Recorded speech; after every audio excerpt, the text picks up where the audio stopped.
अस्सलामु अलैकुम वरहमतुल्लाहि वबरकातुहू।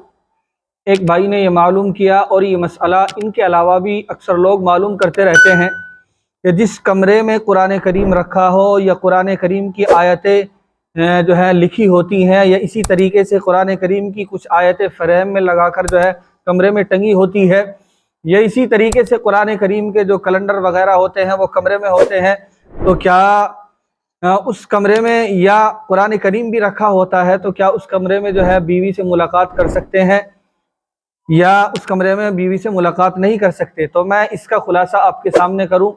जिस कमरे में कुरान करीम की आयत लिखी है या कुरान करीम की आयत फ्रेम में जो है लटकी हुई है या कैलेंडर वगैरह इस तरीके के हैं, तो उस कमरे में बीवी से मुलाकात करना जायज़ है, लेकिन जो आयतें हैं उन पर पर्दा टंगा होना चाहिए, जो फ्रेम है उनके ऊपर पर्दा होना चाहिए। ये अदब के ख़िलाफ़ है अगर पर्दा नहीं है। इसी तरीके से कुरान करीम, हर मुसलमान के घर में कुरान करीम होता है, और भले ही मुसलमान कुरान करीम पढ़ते तो नहीं, किसी का इंतकाल हो गया तो तभी उठाते हैं, लेकिन कुरान करीम अक्सर घरों में रखा होता है और वो सही जगह रखा होता है।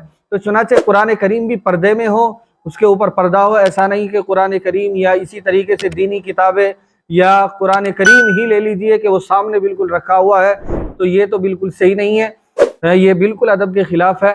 लेकिन पर्दा होना चाहिए, पर्दे के दरमियान में है, अलमारी में है, और इसी तरीके से जो आयतें फ्रेम में है या कैलेंडर पे है उनके ऊपर भी पर्दा है, तो फिर बिल्कुल कोई कबाहत नहीं है, फिर बिल्कुल जायज़ है, बीवी से मुलाकात कर सकते हैं। लेकिन ये ख्याल रखें कि वो आयतें, वो कुरान करीम, वो कैलेंडर या वो फ्रेम जिसमें जो है कुरान करीम के कलिमात हैं उनके ऊपर पर्दा होना चाहिए, या वो दीनी किताबें या कुरान करीम अलमारी में होनी चाहिए। आप बिल्कुल बीवी से मुलाकात कर सकते हैं। उम्मीद है कि ये मसला भी आपकी समझ में आ गया होगा।